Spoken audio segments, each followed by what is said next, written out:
Anyway, yeah, so I'm going to talk about the breakup of, as Jeff said, UK leaving Europe and what it means for fisheries. And as we'll see in a moment, despite fisheries being quite a small percentage, a tiny percentage of the UK GDP, it's actually become a big issue. It's a very sort of totemic issue in terms of Brexit. So let's see what I've been up to. So some people may remember me looking like this, fondling my beloved rock cod, Cephalophilus sinustigma and bowenac, with a bad haircut, a mullet I think it was known as. These days I have to occasionally dress up like this, which is not my natural habitat, but through Brexit I've, almost by coincidence really, I was encouraged to be part of a project looking at the implications of Brexit for the environment, both terrestrial and marine, before the vote actually happened. No one thought that we would actually, well, some people maybe thought that we would vote for Brexit, but most people didn't. And then, of course, when the vote happened, we were, by complete accident, very well placed to comment and to continue to do work on this. So, yeah, as I said, it was really a big issue in the UK. And as the voting referendum day became closer, it sort of heated up. So did anyone hear about this flotilla in the Thames? So this was quite interesting. So the fishermen sort of organised this campaign and they sailed up the Thames with all these fishing boats. They had Nigel Farage, that lovely man from UKIP, at the helm, sort of doing a Titanic thing, I think. And then Sir Bob Geldof, bizarrely, as sort of the opposing force. So he was in this pleasure cruiser with a megaphone shouting insults at the fishermen. It wasn't really the best approach on either side, but you can see it captured headlines across the world. And so when the vote actually did go the way it did, and UK voted narrowly to leave the EU, there was a huge amount of celebration from the UK fishermen, or many of them. So this sort of thing, off the hook, trawlmen rejoice at the end of hated quotas and the return of the Great Fleet. And there was this perception that the UK fleets could return to how they were back in the 60s and 70s, when they actually sailed all over the world to catch fish, mostly in other people's waters. But there was this vision that that's how it would be again.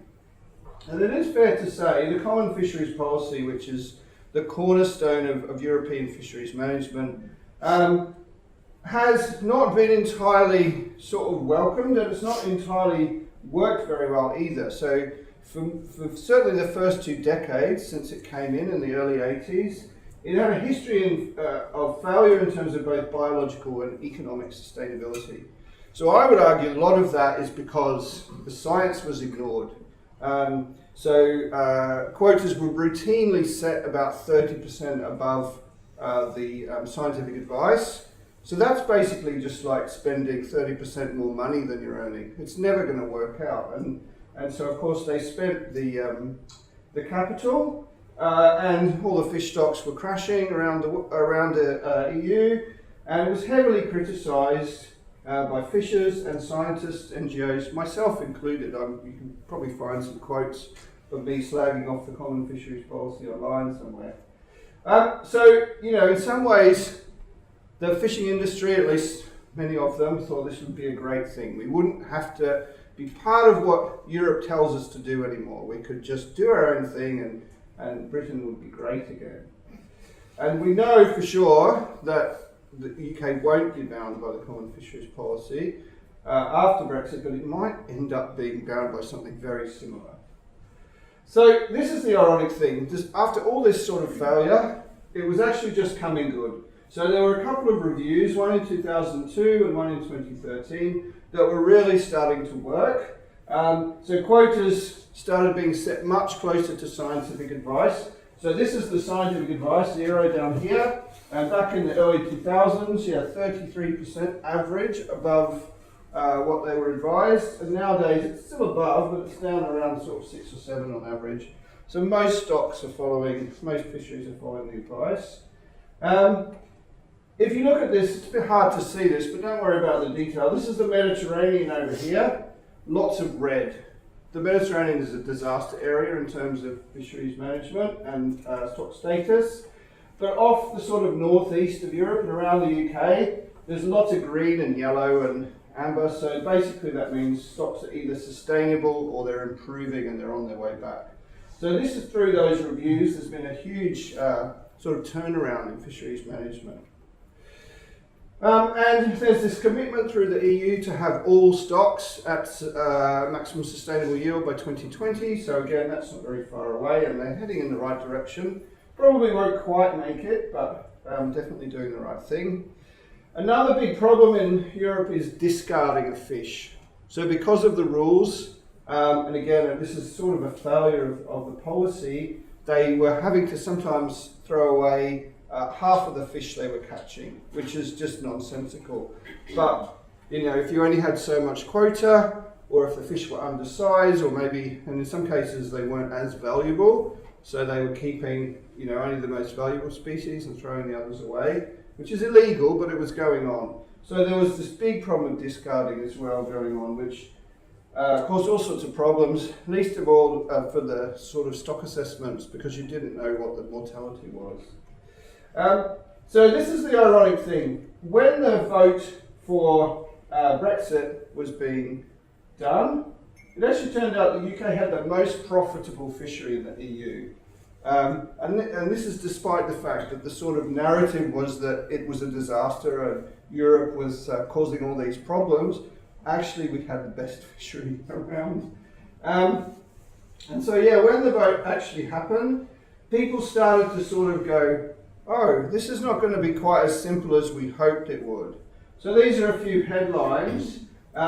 Michael Gove, you've probably seen of him. He famously, he's now the Environment Minister, but he famously came out in the campaign for the referendum.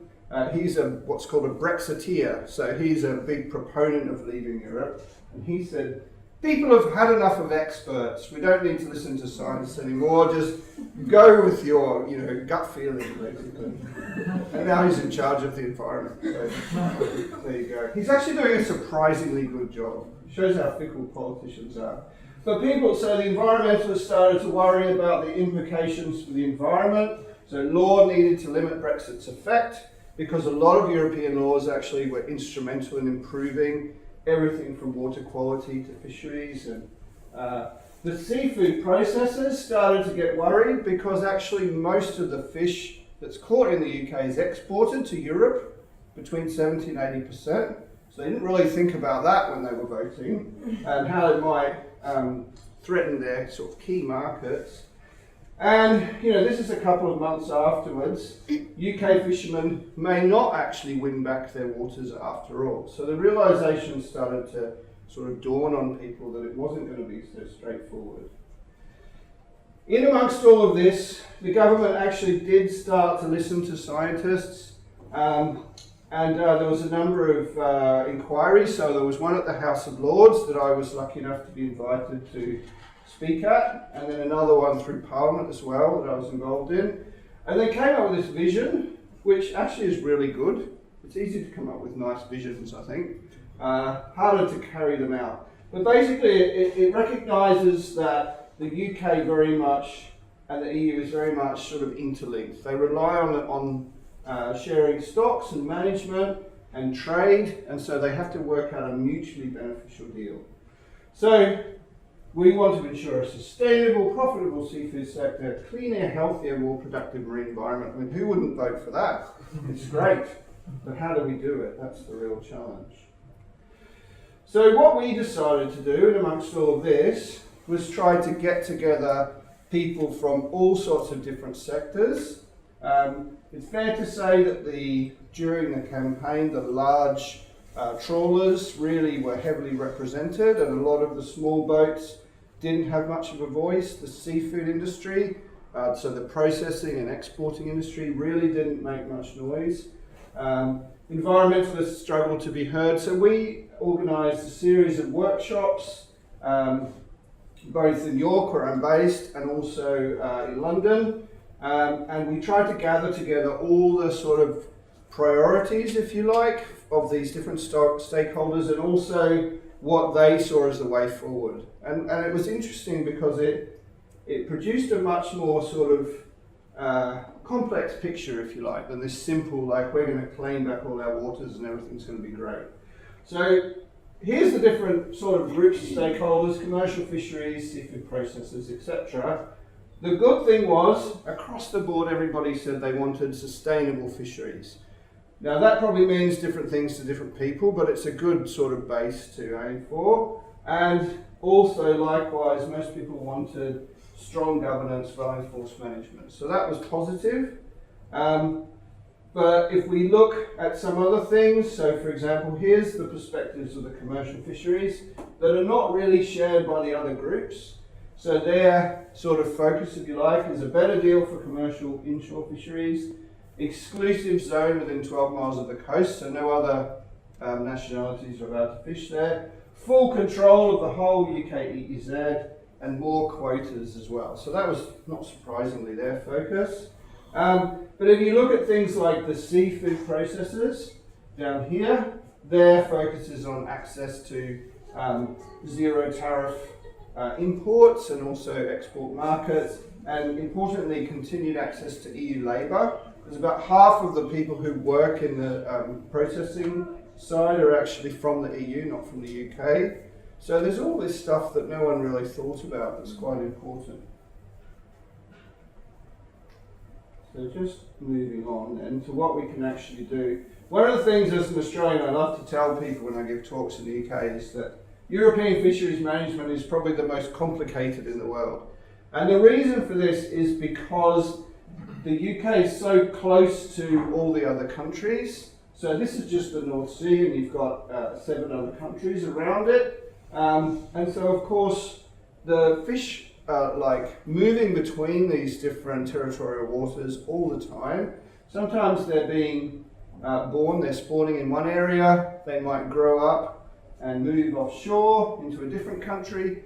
So the idea that even one of the great things I was able to do when I was in the House of Lords, one of the Lords said to me, "So is there no such thing as British fish? Because that's what we've been told to believe." And I said, "No, not really." You know those plaice that you like to eat? They were actually born in France. So you probably should give them a French passport if that's the way you want to go. So, you know, this was the crazy thing. I mean, there's a lot of lessons here into sort of how simple messages get out there and how you need to break them down with the sort of reality. So yes, lots of fish are very mobile. They move through these different countries' waters. So shared management will absolutely be necessary after Brexit. In fact, there's over 100 fish stocks that are recognised to be shared between the UK and Europe. But there are some species, so the shellfish, the scallops, crabs and lobsters, which are actually not mobile, but they're already completely managed by the UK. So they're not really gaining any benefit with those guys. An interesting aside here, because I work on scallop fisheries quite a lot, is this thing called the Scallop Wars. So this is just, I think, a sort of warning sign of what we might expect if the UK goes too hard line on all of this. So this is the Bay of Seine. So the UK is just up here, and there's a rich scallop bed that goes across this area. So this is French territorial waters inside 12 miles, and this is European, so it's shared waters. And this is like, at the start of the season, all the English boats fishing along this line. Unfortunately, the French season doesn't open for another 2 months. So the French fishermen have started to come out here and patrol this boundary, and there's lots of disagreements basically, including lots of rude gestures being made across the water, the occasional rock, etc. has been thrown apparently. And that's the British response. So here we are, claiming the British scallops. So they've obviously posed for this photo and put Union Jacks and everything. With scallops you can probably make slightly more of an argument, but even still they have planktonic larvae, have about a 30-day larval stage. So, you know, they're broadcast spawners, they're going all over, they're going between the different countries' waters. So it's pretty ridiculous to sort of claim it's British. And of course the scallops don't care if they're French or British, either way they'll end up on a plate. So this question then of where the fish are from and who they belong to is something that we have sort of decided to investigate in more detail. In theory, the UK could claim its full 200-mile limit, its 200-mile EEZ, but in a lot of places that only goes maybe 10 or 15 miles because it meets the midline with another country.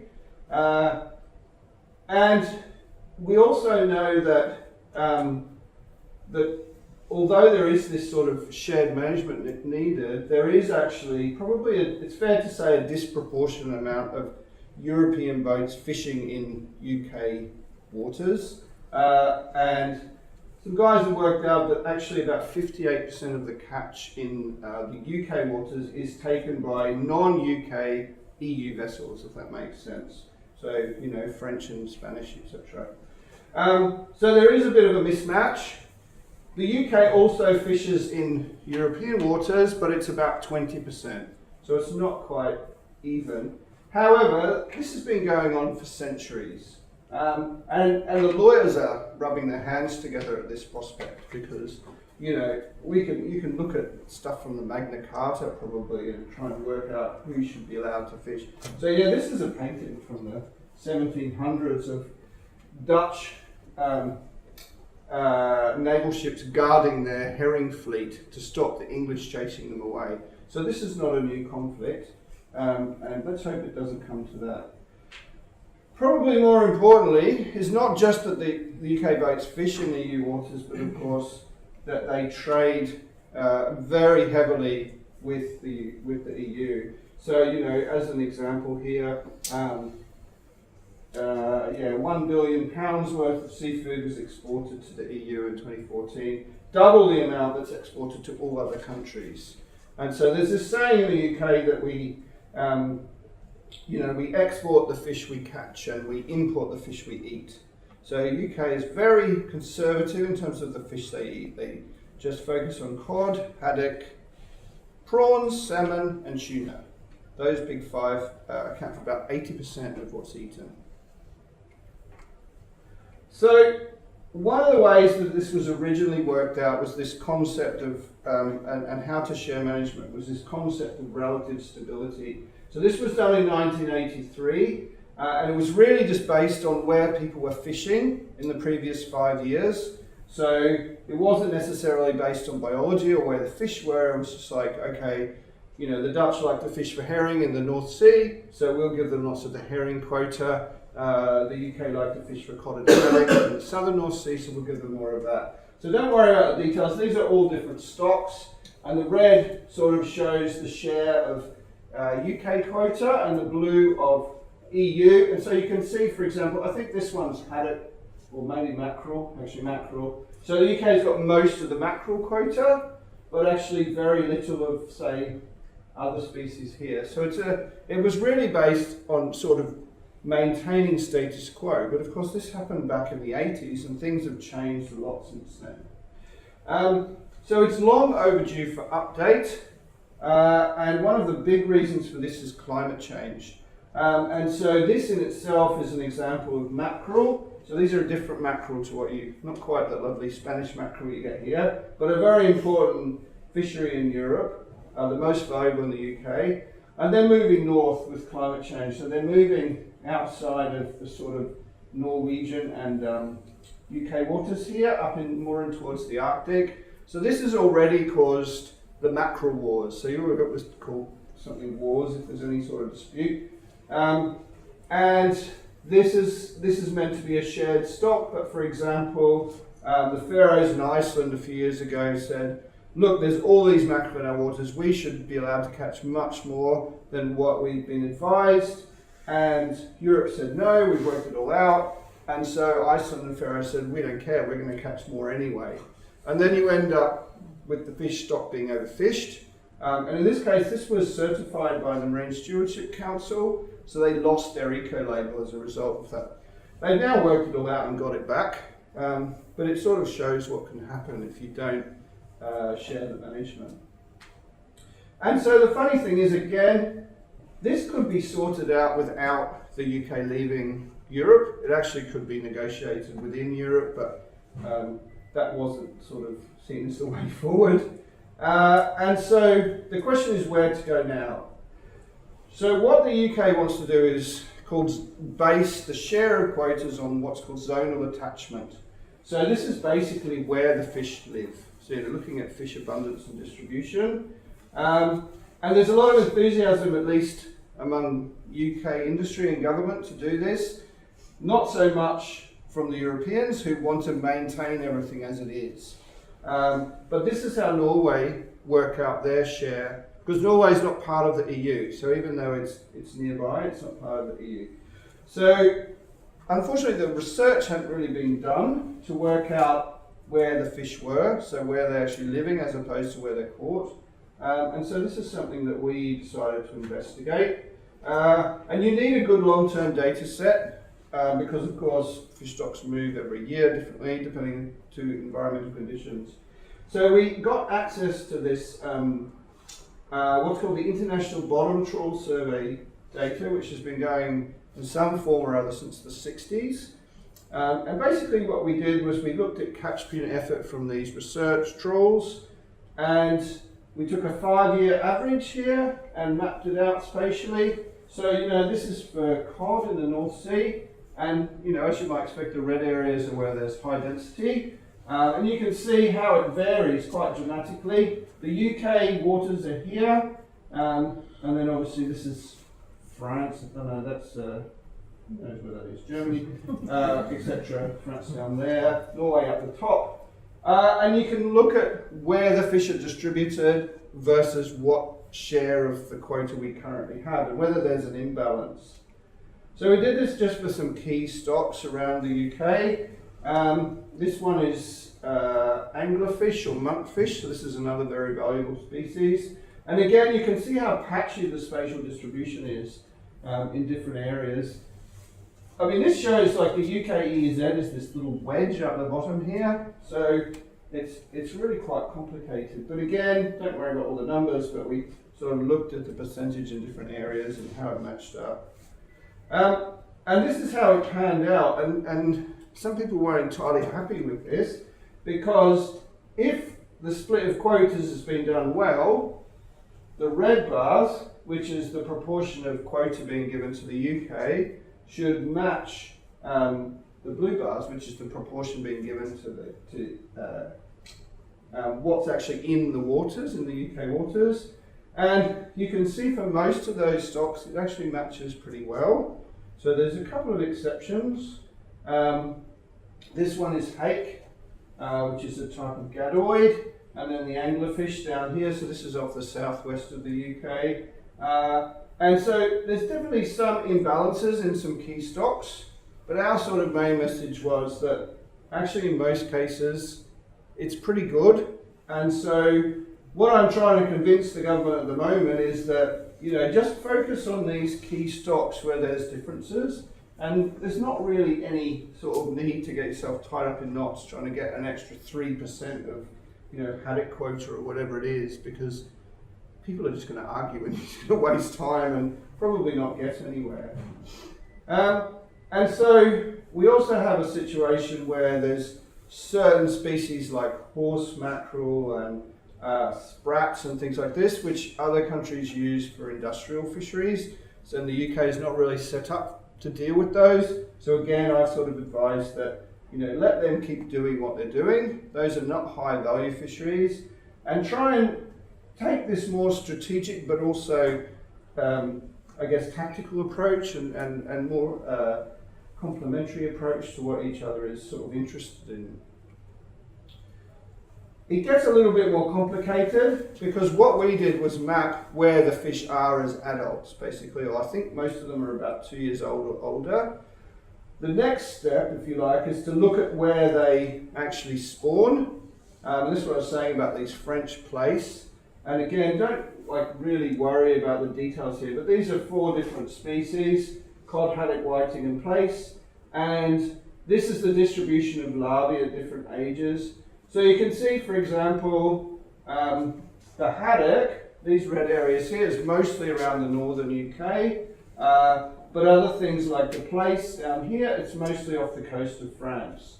And so it actually gets more complicated. How do you factor that into negotiations? Like, it's one thing to go, we can work out the percentages of what's where when it's adult, but you could argue that if it wasn't for these spawning and nursery areas, there'd be no plaice fishery at all.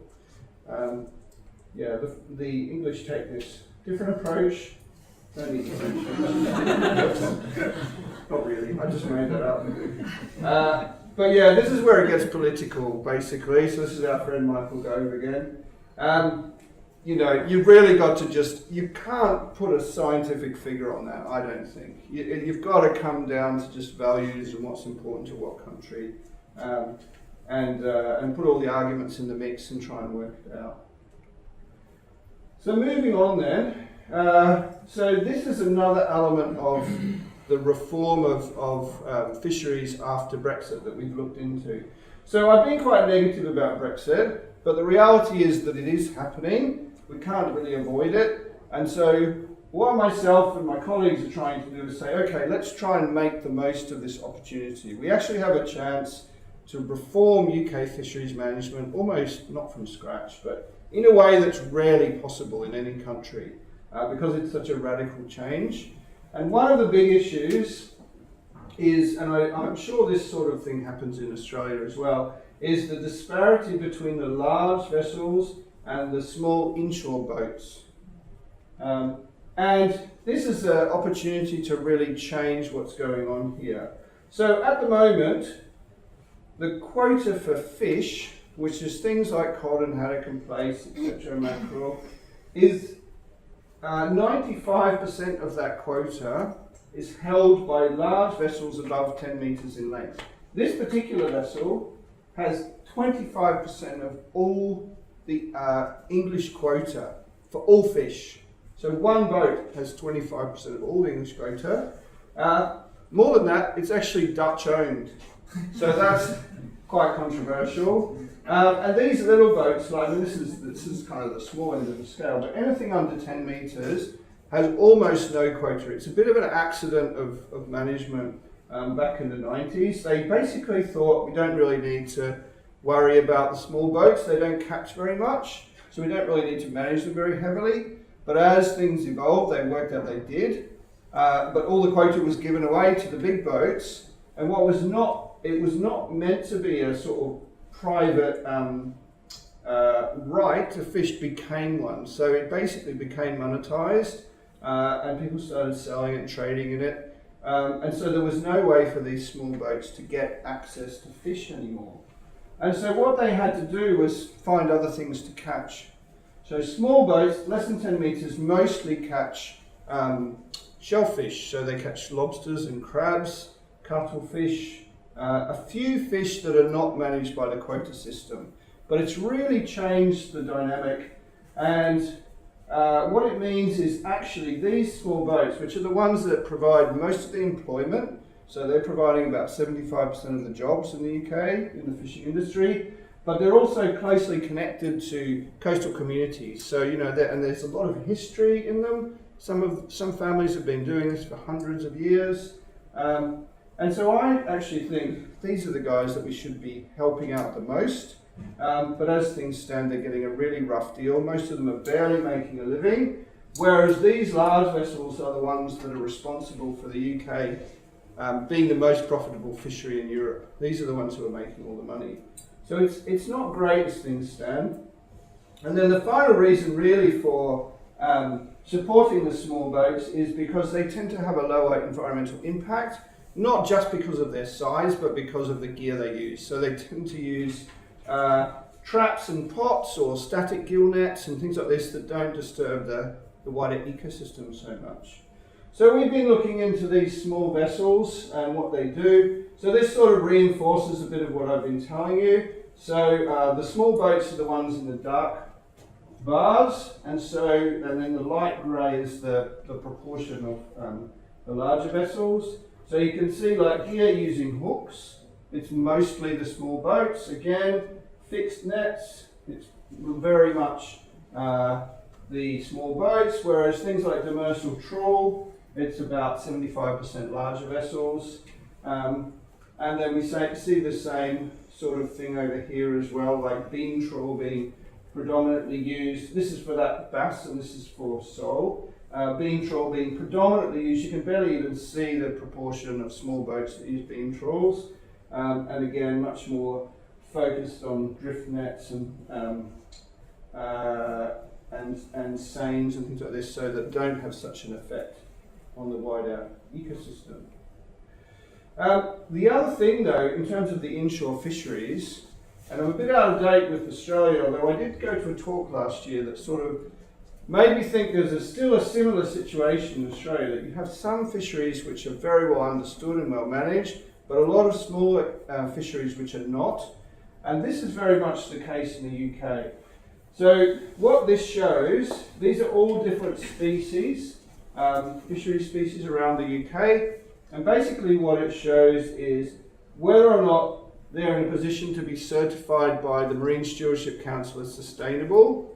And so if they're green, so these are all different stocks of that species. If they're green, that means they probably would be certified, and if they're red, they wouldn't. And so you get this immediate picture that almost none of these stocks would be in a position to be certified. And one of the main reasons is both a lack of data, but also a lack of management. And so these, again, these inshore stocks and species, which are so important for supporting coastal communities, are being kind of ignored. And so again, it's an opportunity to really refocus the way fishery is being managed. The final thing to show you though, and this is where the story gets a little bit more complicated, is something we discovered as an aside looking at this, is there's a proportion of boats that are called, depending on who you talk to, either the rule beaters or the super under 10s. So you can see how short and fat this boat is. So there's 9.99 metres. So back in the 90s, when they brought this system in of dividing the management up between 10 metres and plus 10 metres, originally, as I said, the idea was that we didn't need to heavily manage the small boats.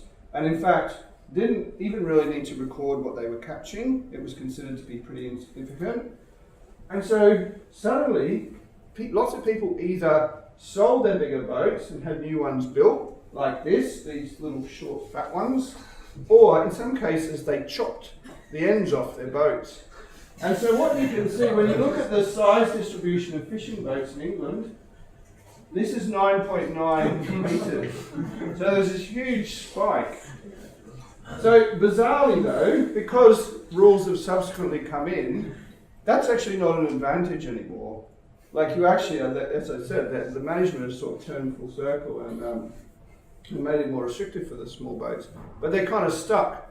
So they have all these little boats, which are short and fat, probably very unseaworthy, but yeah, they're stuck with them. So it's again, so what we're trying to do is work with the government and sort of redefine the way that these small boats are managed and categorised, and bring in some more factors. So not just the length, which is a very sort of simple and blunt way of managing a fishery, but bring in, for example, engine size and capacity and where they operate, and like create an index basically of different categories.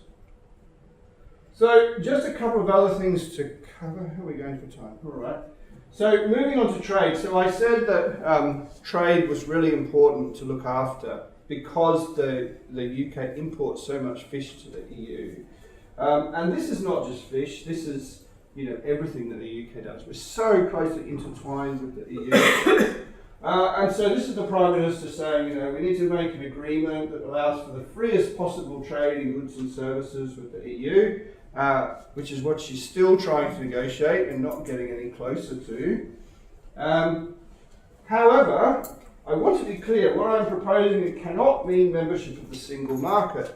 So that's what the UK has been, or still is for the moment. So the single market means goods and services can move freely, but so can people, so can fish, luckily. You can put walls up for the fish. And so it's quite funny, this actually, so she wants to do all this, but also have the UK in a position to agree trade deals with lots of other countries as well. And this was about a year ago, but somebody was outside one of these meetings with the Prime Minister with their clipboard, and the paparazzi with their super zoom lenses managed to photograph what was on their clipboard. And what it says after one of the meetings with the Prime Minister is, what's the model for trade, question mark, the cake and eat it model. And they actually had written this down, and it got, of course, in all the newspapers. And that is basically what they're trying to do, is have their cake and eat it. And the reality is, of course, the EU doesn't want to agree to that, because why would they? So this is, again, I've tried to simplify this graph. It's very complicated, looking at the possible effects of Brexit on trade for lots of different commodities. So the two that I've put arrows towards are fishing crustaceans. So this is raw fishing crustaceans here. And then this is actually processed. So where, for example, smoked salmon or, pre-prepared mussels or whatever it is. And what this study has predicted is that just raw products, it'll be about a 35% decrease in trade. But for these processed, value-added ones, it'll be over 90% decrease in trade. So if you're a seafood processor, this is disastrous, basically. But of course, it doesn't just stop with the processor. It's the people who are supplying them, which are the fishermen. So this was, as I said before, completely ignored in the original sort of campaigns. There's been some other, this is quite a recent study from commissioned by the Scottish Government. Again, it looks a bit complicated, but they've looked at different scenarios. So what happens depending on different deals that the UK might agree. So whether or not the UK is able to get lots of extra quotas, so they're able to maybe use that zonal attachment method and say, look, we should be given all this extra fish quota, but we're still going to be able to trade perfectly easily with Europe. That is, I guess, the best case scenario. So the people who wrote this report, when they put this scenario in, they said, this is incredibly unlikely event that this would happen. But of course, the fishing industry promoted this and said, yes, this is what will happen. Even though the report said it's like, blue moon sort of scenario. That we would see this massive sort of increase in output, which is catching fish, but also exports.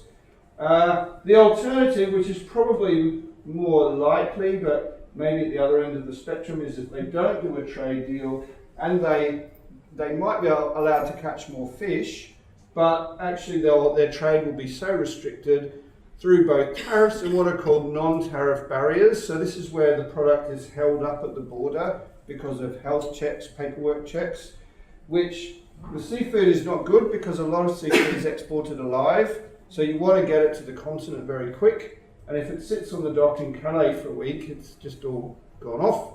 So you don't be able to sell it. So again, the reality probably ends up somewhere in the middle of these two scenarios. We don't know. And the final Brexit is meant to happen next March. So it's getting close. And we still don't know what's going on. So what maybe you're starting to see is that the most likely outcome, at least what I think it is probably something similar to what we already have. So it makes you wonder why we've done all this upheaval. But, we'll see. We're trying to see the positive side and bring in some of these reforms. One thing as a scientist I clearly want to see prioritised is shared science, and I'm sure everyone can relate to that. So we're lucky enough in Europe to have fantastic sort of resources in terms of scientific programs and scientists and funding from the European Union. So this is just one, one example of one project with about 30 different partners. That sort of thing is quite common. And of course, the issues that are affecting fisheries are not just country specific. Not only do you have shared stocks, but you have things like climate change and pollution going on, which don't care where the borders are. So we need to make sure that we continue to have international collaboration. We need to make sure we keep getting the money, and this is again something that as scientists we have to keep lobbying the government for. So at the moment, the fishing industry, which includes scientists, gets this fund from the European Maritime and Fisheries Fund. It's 250 million every 5 years. Significant amount of money. And then there's all these other opportunities in the wider science budget as well. And mostly what this is about is helping the industry become more sustainable and more able to adapt to changes as well, be they climate change or market changes or whatever. So finally, this is another thing that was perhaps a bit neglected, but we're trying to keep high up the agenda, is the importance for wider marine management. So these little sort of pink areas around England here, marine, or the European marine sites. So these are marine protected areas that have been designated by Europe, and you can actually see there's quite a lot of them. But more important than that is that they are enforced. So the UK has recently, both England and Scotland have recently designated a lot of marine protected areas. Most of them are paper parks, so they just, they look good. And the UK, if you read the documents, will tell you that 22% is in marine protected areas. They have 3 fully protected marine reserves, 3.5 kilometres squared in the whole of the UK. So, probably, what's that, the size of this campus, not even. But the European sites are pretty well enforced and managed, so they're not no-take, but they are generally no mobile, bottom-towed gear and things like that. And they are enforced because if you didn't respect the rules, the UK government actually got taken to the European Court of Justice and fined. And so that was a way that conservationists could make sure that they actually did the right thing and they managed the environment well. And there's lots of other directives as well that look at water quality and other sorts of ecosystem measures. So European sort of management of sites within the UK has actually been much more effective than the national government. So it's really important that this is retained and continued. So finally, this is the question. You will read a lot of headlines from the fishing industry saying Brexit's a sea of opportunity, and then the greenies come in and say, no, it's not, it's a sea of risk. And what is actually the case? Well, that's sort of partly down to us. So I think personally, we've got to try and see it as a sea of opportunity to actually do things better than they were. So not to suck in standards, but actually, take a longer term approach, more ambition, etc. We obviously need to continue sharing management for fisheries and maintaining good relations, not just because of ensuring sustainability, but also ensuring favourable trade. It's also a chance to, as I said, to redistribute fishing opportunities within the UK fleet, more along the lines of social and economic criteria, so that the coastal communities are the ones who benefit most and not some rich tycoon who owns a few big fishing trawlers. And then finally, of course, as I just said, we need to continue to focus on maintaining a healthy and improving the marine environment around the UK, and therefore ensure that environmental regulations are, if anything, strengthened rather than weakened during the Brexit process. So my final thought then, and this is just a map that I grabbed off the internet of the effects of climate change on global fisheries, and most people know the story. There's this general shift of fish stocks away from the poles and up to the northern or southern latitudes. So there's going to be winners and losers in terms of climate change over the next 50 to 100 years. But more than that, there's going to be this shift of distribution of fish stocks and fisheries. And I can see some of these conflicts in terms of governance actually increasing all around the world in different hotspots where key stocks are moving from one country's waters to another. And I actually think that the UK has the opportunity to not only do good work for itself, but also to sort of be a leader for the world, and that's what it wants to do, that's what the government will tell you, as to how to actually manage fisheries very effectively on an international stage, and actually, provide some solutions for countries in the future that will probably be dealing with the same sort of problems.